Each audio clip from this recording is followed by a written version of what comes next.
Arya Manggada Seri 2. Mas Rara. Cerita, Esa Mintarja. Audiobook, novel silat. Bab 8.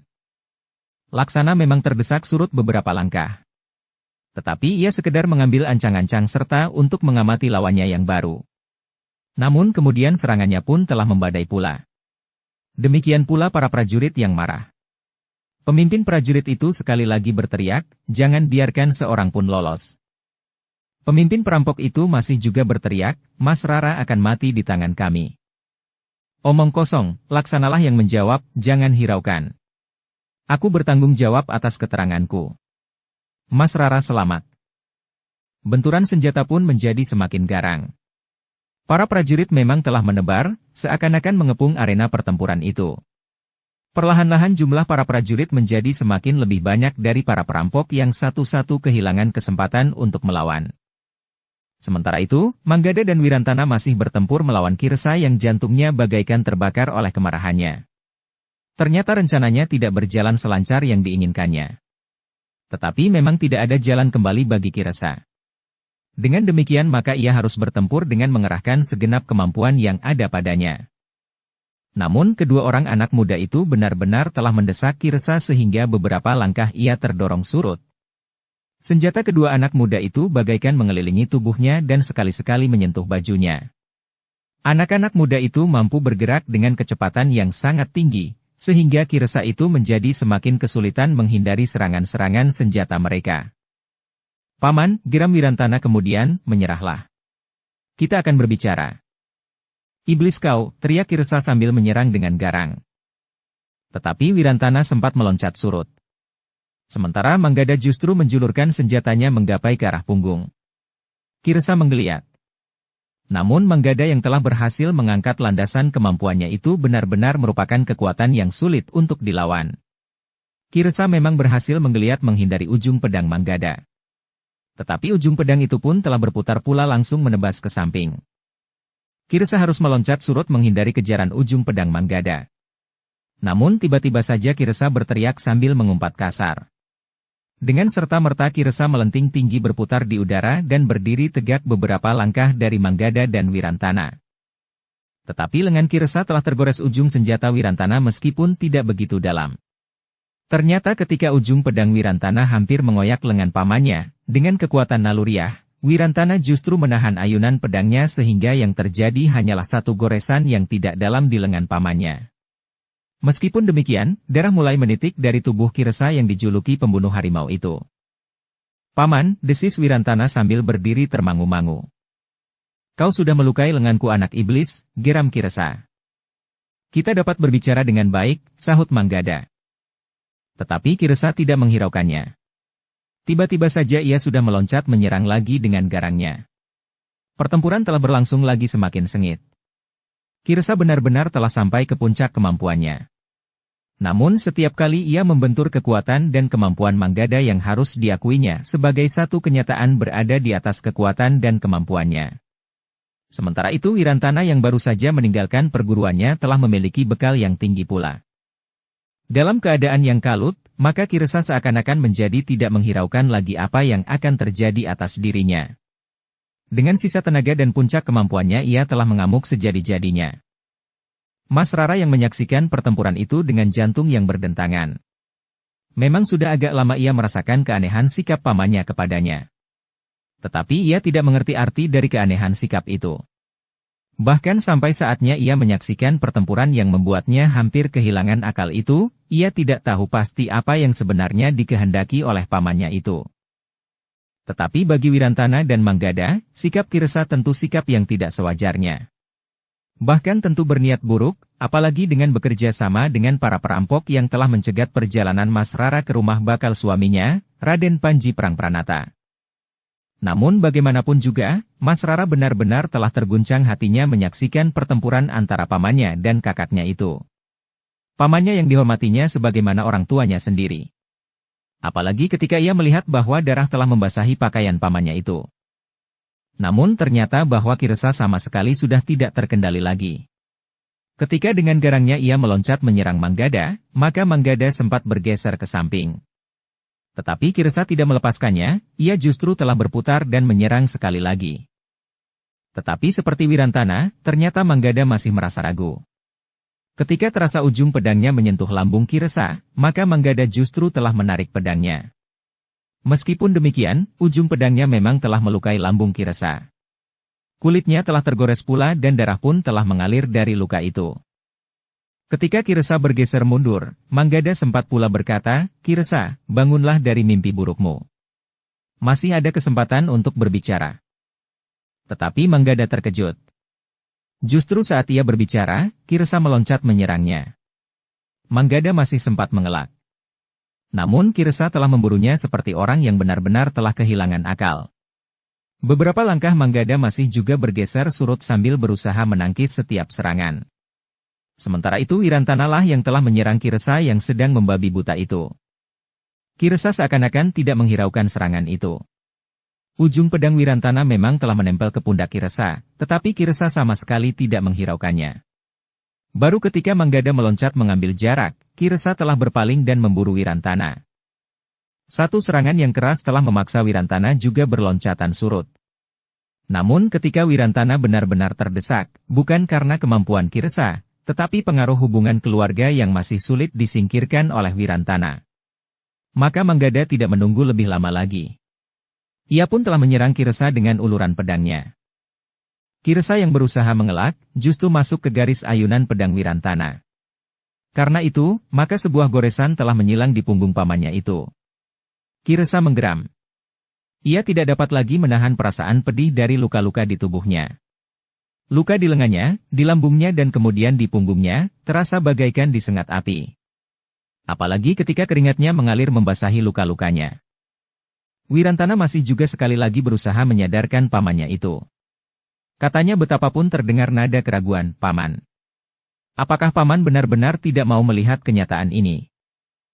"Tutup mulutmu tikus kecil," bentak Kirsa yang justru meloncat menyerang. Wirantana benar-benar kehilangan kesadarannya.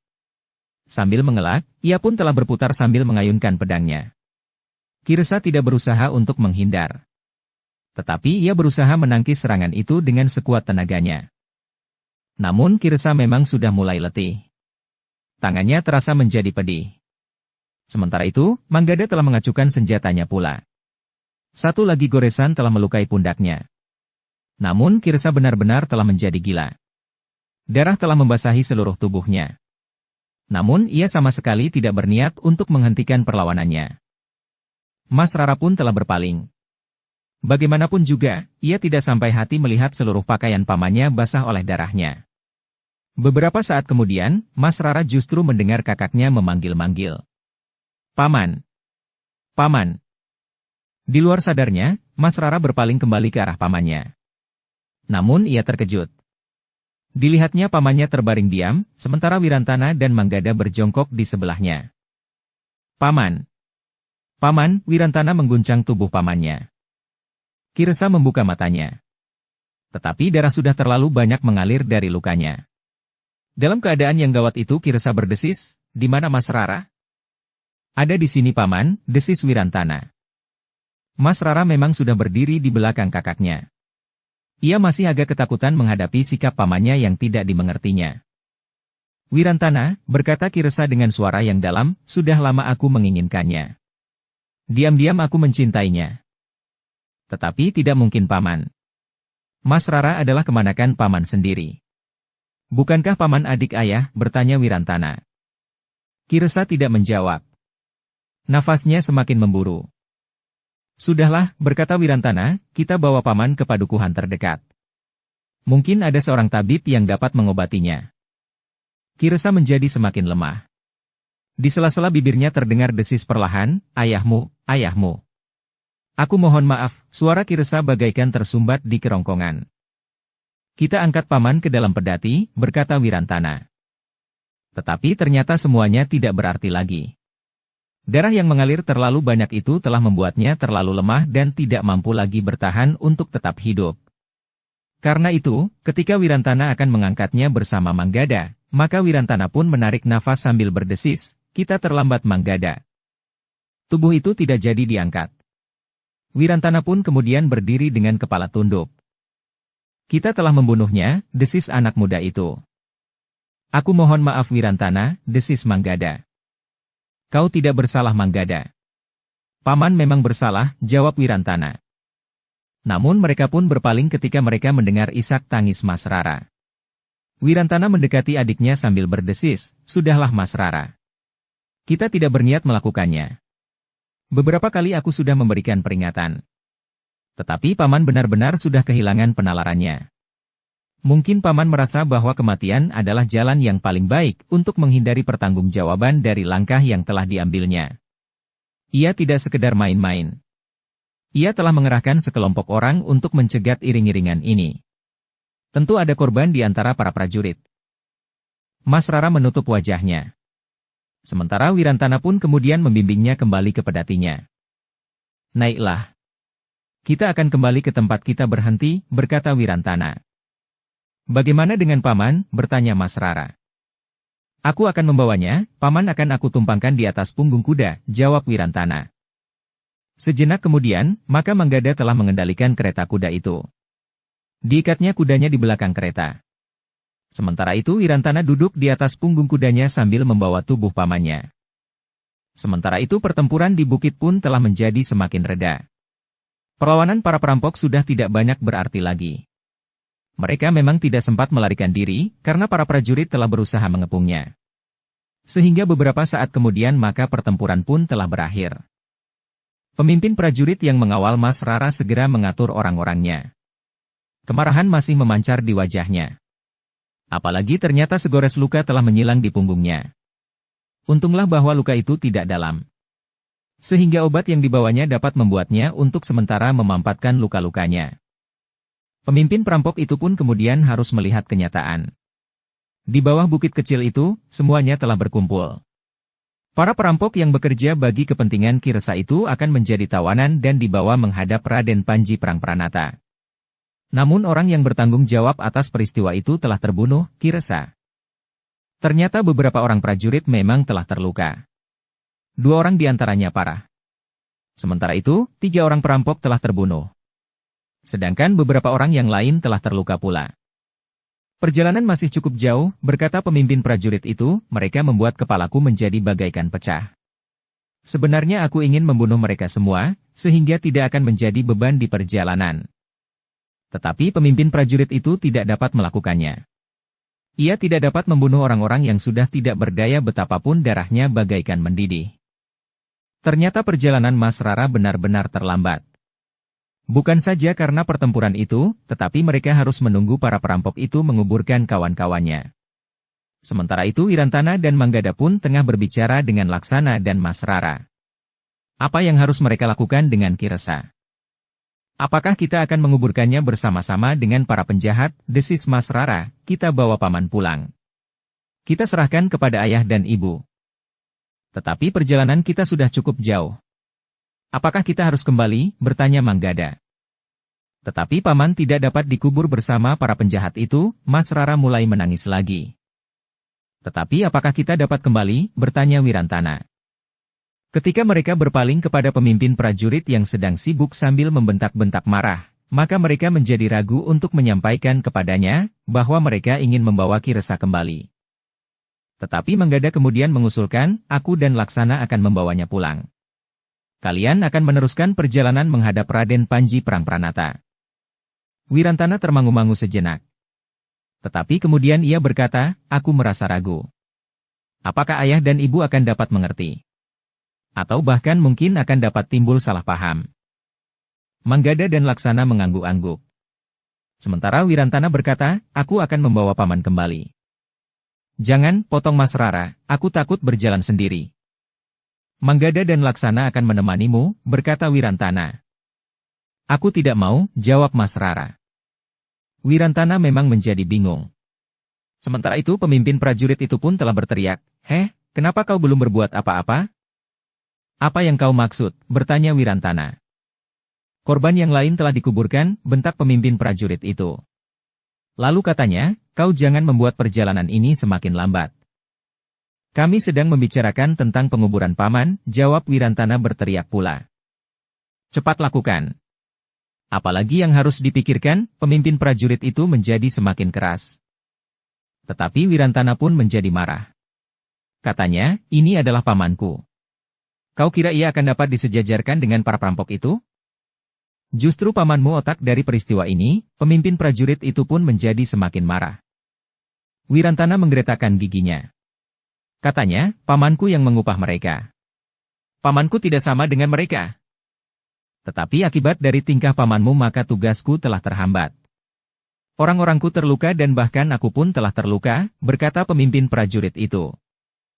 Kau kira kami hanya duduk saja bertopang dagu? Siapa yang telah menyelamatkan Mas Rara? Tanpa kami, kalian telah kehilangan Mas Rara. Dan kalian akan mendapat hukuman dari Raden Panji, geram Wirantana. Sudahlah, desis Manggada, jangan timbulkan persoalan baru. Pemimpin prajurit itu pun termangu-mangu sejenak. Tanpa anak-anak muda itu, maka agaknya persoalannya memang akan menjadi semakin rumit. Namun demikian ia masih juga berkata, apapun yang akan kau lakukan atas pamanmu. Aku tidak mau dihambat lebih lama lagi. Jika kau akan pergi dahulu, pergilah. Tetapi Mas Rara tidak akan mau beranjak dari tempat ini sebelum pamannya dikuburkan dengan baik, jawab Wirantana. Pemimpin prajurit itu tidak dapat mengatasi lagi jika itu merupakan keputusan Mas Rara. Saat itu Mas Rara adalah segala-galanya. Karena itu, maka pemimpin prajurit itu pun telah menampakkan kemurahannya kepada para tawanannya. Dengan ketus pemimpin prajurit itu membentak-bentak, agar para tawanannya itu dengan cepat menguburkan kawan-kawannya yang terbunuh. Dalam pada itu, Wirantana pun kemudian telah memutuskan untuk menguburkan Ki Resa di tempat itu, tetapi terpisah dari para perampok. Memberinya pertanda yang jelas, sehingga pada suatu saat akan dapat dilakukan upacara pemindahan kuburnya. Dibantu oleh sais kereta kuda itu, bersama Manggada dan Laksana, mereka telah menggali lubang kubur, di bawah sebatang pohon cangkring agak jauh dari jalan. Beberapa orang prajurit telah membantunya pula, agar segala sesuatunya dapat berlangsung lebih cepat. Namun bagaimanapun juga, perjalanan mereka tentu akan menjadi semakin lambat karena mereka akan membawa tawanan yang hanya berjalan kaki, sambil membawa kawan-kawan mereka yang terluka. Demikianlah akhirnya mereka selesai dengan tugas terakhir mereka di bawah bukit kecil itu. Semua korban telah dikuburkan. Ki Resi pun telah dikuburkan pula. Sejenak kemudian, iring-iringan yang menjadi semakin besar itu mulai bergerak kembali. Beberapa orang prajurit yang terluka dan tidak mampu berkuda sendiri, telah didampingi oleh temannya. Namun para tawanan terpaksa harus berjalan di antara orang-orang berkuda itu, dengan tangan terikat. Hanya mereka yang membantu kawan-kawannya yang terluka saja yang dibebaskan dari ikatan. Perjalanan menuju rumah Raden Panji Prangpranata terpaksa jadi makin lambat. Para tawanan yang terluka ada yang tidak mampu lagi berjalan karena itu, kawan-kawannya harus membuat usungan dari bambu, yang mereka potong dari pinggir-pinggir jalan atau di pategalan-pategalan. Setiap kali, pemimpin prajurit yang menjemput Mas Rara itu membentak-bentak marah. Bahkan kadang-kadang prajurit-prajuritnya sendiri ikut dibentak-bentak. Mas Rara duduk di kereta kudanya yang berjalan lambat. Namun bagi Mas Rara, perjalanan yang lebih lambat itu terasa lebih baik, karena tubuhnya tidak terguncang-guncang. Wirantana berkuda tidak lebih dari 2 langkah di sebelah kereta itu. Setiap kali Mas Rara tidak melihat kakaknya, ia memanggil-manggil. Manggada dan Laksana berkuda di belakang kereta itu. Kedua anak muda itu telah memberikan ketenangan di hati Mas Rara. Meski kedua anak muda itu belum lama dikenalnya, namun Mas Rara rasa-rasanya telah menaruh kepercayaan yang sangat besar pada mereka. Demikianlah. Iring-iringan itu merambat seperti siput sakit. Pemimpin prajurit hampir kehilangan akal, dan berniat membunuh orang-orang yang terluka parah. Untunglah pada saat-saat terakhir penalarannya masih mampu menahan, sehingga di luar sadarnya pemimpin prajurit itu menekan dadanya dengan telapak tangan, seakan-akan ingin mengendapkan gejolak yang hampir tak tertahankan. Dengan hambatan yang sangat menyakitkan hati, justru bersumber dari orang yang dianggap akan sangat membantunya itu, pemimpin prajurit utusan Raden Panji memutuskan untuk bermalam di perjalanan. Ketika mereka memasuki sebuah padukuhan besar, pemimpin prajurit itu telah menemui Ki Bekel, dan menyatakan maksudnya untuk bermalam di padukuhan itu. Ketika Ki Bekel mengetahui bahwa iring-iringan itu adalah utusan Raden Panji Prangpranata, yang menjemput bakal istri Raden Panji, Ki Bekel mempersilahkan mereka bermalam di Banjar. Tetapi sebagian terpaksa bermalam di rumah-rumah sekitar Banjar, berkata Ki Bekel, Banjar itu terlalu sempit untuk bermalam sekian banyak orang. Tidak perlu Ki Bekel, berkata pemimpin prajurit itu, Banjar itu cukup luas. Ki Bekel sendiri berada di Banjar ketika para prajurit mengatur diri untuk bermalam. Para tawanan ditempatkan di pendapa, diawasi beberapa orang prajurit bersenjata karena mereka terikat, sulit bagi mereka untuk melakukan gerakan apapun. Apalagi pemimpin prajurit setiap kali membentak-bentak mereka. Bahkan seorang di antara mereka, yang mencoba membantah, telah dipukul mulutnya hingga sebuah giginya patah. Ki Bekel yang baik itu telah memerintahkan orang-orangnya untuk menyediakan makan dan minum bagi iring-iringan itu. Ki Bekel juga mengerahkan orang-orang yang dianggap mampu memberikan pengobatan pada para prajurit dan para tawanan yang terluka. Yang agak sulit bagi Ki Bekel, menyediakan makanan buat kuda-kuda para prajurit. Tetapi hal itu akhirnya teratasi juga. Mas Rara sendiri ditempatkan di sebuah bilik yang ada di Banjar. Yang ada di pintu bilik itu adalah kakaknya dan kedua anak muda yang telah menolongnya dari kuku-kuku tajam seekor harimau, serta melepaskannya dari tangan pamannya yang ternyata lebih garang dari seekor harimau tua. Ketiga anak muda itu pun telah berbaring di atas sehelai tikar pandan yang dibentangkan hampir menyilang pintu bilik itu. Bahkan setiap kali Mas Rara memanggil nama kakaknya. Aku di sini. Jawab Wirantana. Jangan pergi kakang, desis Mas Rara. Aku tidak akan pergi. Jika aku pergi, ke Pakiwan misalnya, maka Manggada dan Laksana akan ada di sini, jawab Wirantana. Pemimpin prajurit itu pun tidak mengganggu ketiga anak muda itu. Mereka mengerti bahwa ada ketergantungan dari Mas Rara kepada kakaknya dan dua orang anak muda itu. Mas Rara nampaknya lebih percaya kepada anak-anak muda itu daripada kepada para prajurit. Dua orang sais dan pembantunya telah berada di serambi itu pula. Tetapi mereka justru berada di ujung. Dua orang prajurit telah menemani mereka dan kemudian beristirahat bersama-sama di atas tikar yang panjang. Para prajurit memang tampak letih, sebagaimana Manggada, Laksana dan Wirantana. Mas Rara pun merasa dirinya seperti di perjalanan menuju ke neraka. Bahkan kadang-kadang Mas Rara tidak tahu lagi, apakah ia masih seorang yang bebas dan memiliki dirinya sendiri atau tidak. Tetapi tubuhnya memang terasa sangat lelah. Beberapa orang prajurit telah mendapat tugas untuk berjaga-jaga. 2 orang di Regol Banjar, dan 4 orang mengawani para tawanan. Mereka akan melakukan tugas itu berganti-ganti. Sementara yang tidak sedang bertugas dapat beristirahat sepenuhnya. Ketika orang-orang yang ditugaskan Ki Bekel untuk menyiapkan makan dan minum telah siap, maka Ki Bekel mempersilahkan mereka untuk makan dan minum. Seadanya, selagi masih hangat, berkata Ki Bekel kepada pemimpin prajurit. Terima kasih Ki Bekel, jawab pemimpin prajurit itu, atas nama Raden Panji Prangpranata. Ah bukan apa-apa, desis Ki Bekel, hanya sekadarnya. Ternyata suguhan itu menjadi sangat berarti bagi para prajurit dan juga para tawanan. Mereka memang merasa sangat lapar. Tenaga mereka yang seakan-akan telah terkuras habis itu memerlukan dukungan baru agar tubuh mereka terasa tetap segar. Tetapi beberapa orang di antara mereka, setelah perutnya menjadi kenyang, justru telah tertidur mendekur di sembarang tempat. Pemimpin prajurit itu pun tidak mengganggu mereka asal bukan yang sedang bertugas. Pemimpin prajurit itu pun merasa betapa tubuhnya menjadi letih. Wirantana sendiri hampir tidak dapat beristirahat. Setiap kali adiknya selalu memanggil-manggilnya dari dalam bilik. Namun Wirantana menyadari bahwa Mas Rara sedang dalam keadaan yang kurang menentu. Ketakutan, kecemasan dan berbagai macam perasaan berbaur di dalam hatinya. Namun kemudian ternyata bahwa akhirnya Mas Rara pun sempat beristirahat barang sejenak di dalam biliknya. Tetapi makan yang disuguhkan kepadanya hanya dimakannya sedikit sekali. Malam itu, tidak terjadi sesuatu di Banjar yang dipergunakan oleh para prajurit utusan Raden Panji itu beristirahat. Para prajurit pun sempat beristirahat dengan baik. Sementara pagi-pagi benar, demikian mereka selesai berbenah diri, Ki Bekel telah berada di Banjar itu pula dan mempersilahkan para prajurit untuk makan dan minum. Demikian pula para tawanan. Kami di padukuhan ini tahu bahwa para prajurit akan berangkat pagi-pagi, berkata Ki Bekel. Pemimpin prajurit itu hanya dapat mengucapkan terima kasih yang sebesar-besarnya kepada Ki Bekel, yang telah membantu dengan sungguh-sungguh kesulitan yang dialami oleh para prajurit yang mengemban tugas dari Raden Panji Prangpranata itu. Demikianlah, ketika matahari mulai melontarkan sinarnya yang kekuning-kuningan, maka iring-iringan itu telah mulai bergerak lagi. Mas Rara telah berada di dalam keretanya pula. Namun seperti di hari sebelumnya, iring-iringan itu merambat sangat lamban.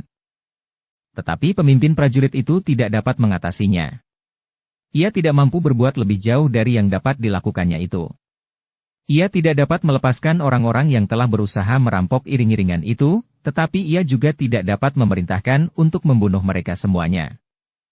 Matahari pun kemudian memanjat langit semakin tinggi. Bahkan kemudian telah mencapai puncak langit. Namun iring-iringan itu masih belum sampai ke tujuan. Ketika panas matahari bagaikan membakar punggung, maka pemimpin prajurit itu pun telah memerintahkan iring-iringan itu untuk beristirahat. Ia melihat, terutama para prajurit yang terluka, telah menjadi sangat letih. Kuda-kuda mereka pun menjadi haus. Sementara itu, pemimpin prajurit itu juga memikirkan keadaan Mas Rara yang berada di dalam kereta. Meski ia hanya duduk, namun ia tentu merasa letih juga. Namun setelah menempuh perjalanan yang berat dan lamban, akhirnya iring-iringan itu telah mendekati tujuan. Sebuah padukuhan yang besar di luar dinding kota Pajang, justru agak di utara. Itu adalah padukuhan khusus. Di sekelilingnya terdapat dinding yang lebih tinggi dari rata-rata dinding yang terdapat pada padukuhan-padukuhan lain.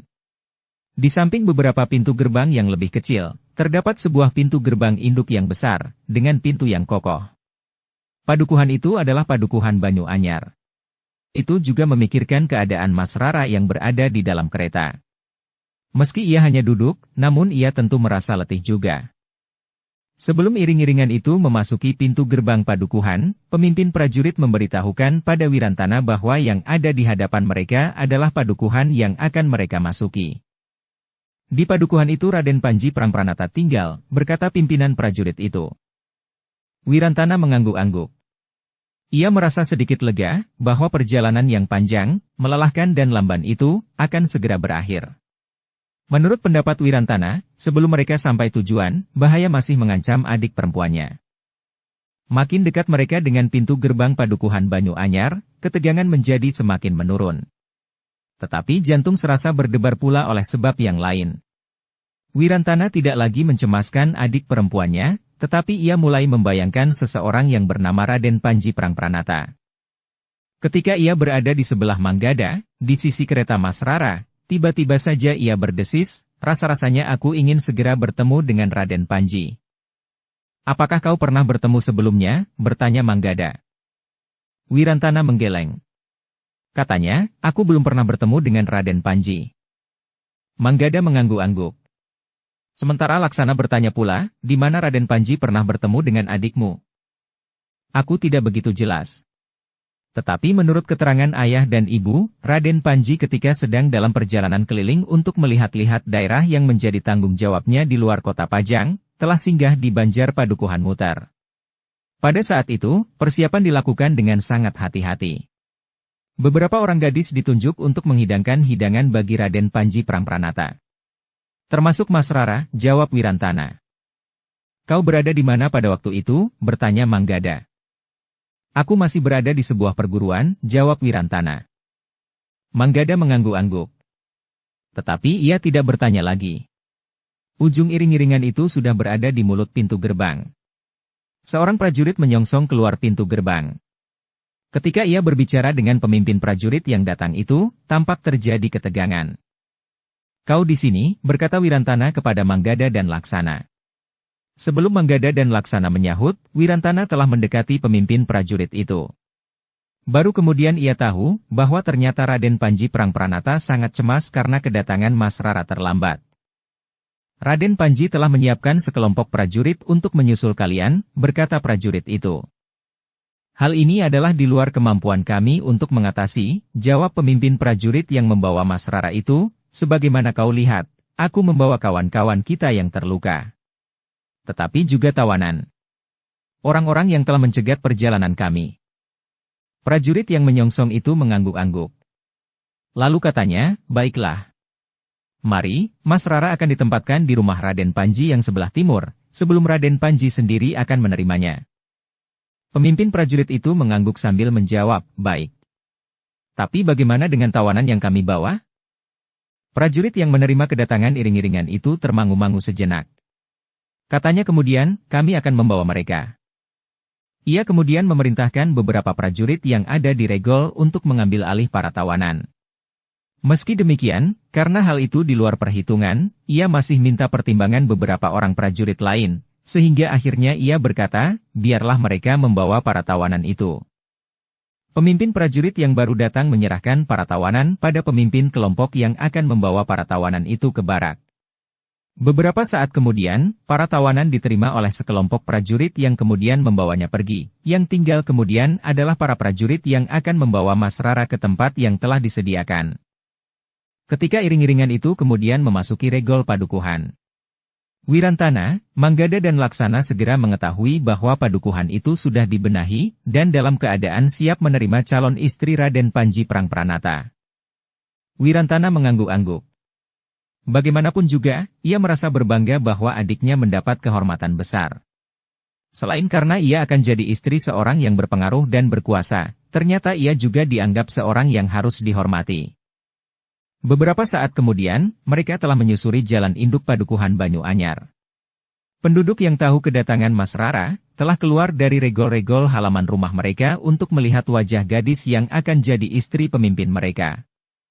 Beberapa orang memang sempat melihat wajah Mas Rara, meski sekilas. Namun wajah itu selalu menunduk dalam-dalam. Sedangkan yang lain, sama sekali tak melihatnya. Di tengah-tengah padukuhan itu, iring-iringan memasuki sebuah halaman rumah yang tidak terlalu luas, tapi sangat bagus. Pendapannya yang sedang-sedang saja, memberikan kesan ramping.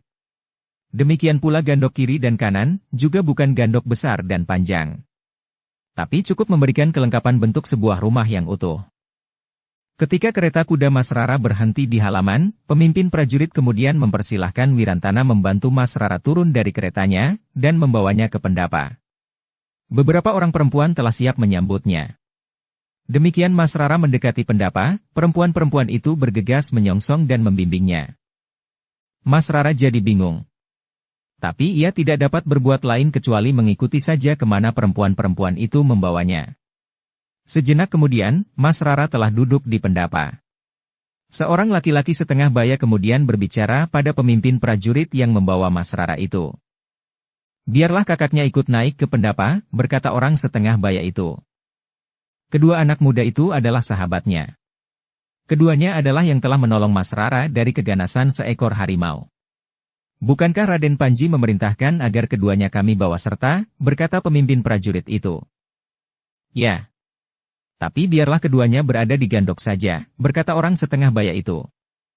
Kenapa? Bertanya pemimpin prajurit itu. Mereka bukan keluarga Mas Rara. Kedudukan mereka lain dari kakak Mas Rara, berkata orang setengah baya itu. Lalu katanya perlahan-lahan, Raden Panji tidak begitu senang terhadap kedua anak muda itu? Jika demikian, kenapa Raden Panji memerintahkan dengan sungguh-sungguh agar keduanya harus kami bawa bersama Mas Rara, bertanya kepala prajurit itu pula. Bukankah sepantasnya Raden Panji mengucapkan terima kasih kepada mereka, jawab orang setengah baya itu. Kepala prajurit itu menarik nafas dalam-dalam. Tetapi ia kemudian memberanikan diri bertanya. Kenapa Raden Panji tidak senang pada mereka? Bukankah Raden Panji belum pernah bertemu dengan kedua anak muda itu?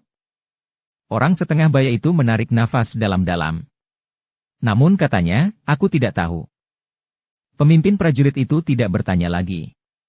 Katanya, kau sajalah yang mengatur. Kau yang membawa keduanya ke gandok, sementara kakak Mas Rara ke pendapa.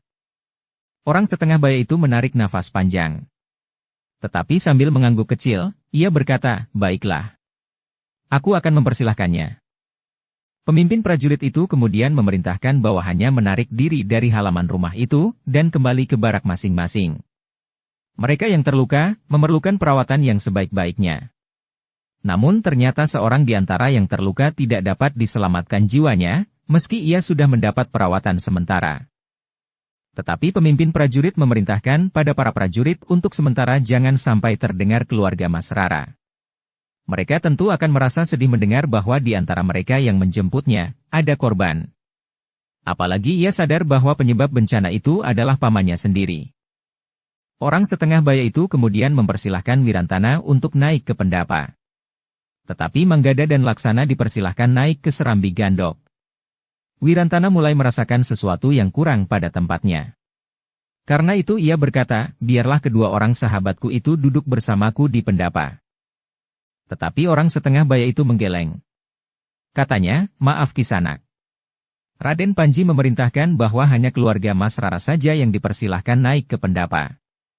Bukan maksudnya untuk membedakan tamu, tapi sekedar untuk mengetahui mana keluarga Mas Rara, mana yang bukan keluarganya. Tetapi keduanya sudah seperti keluarga sendiri.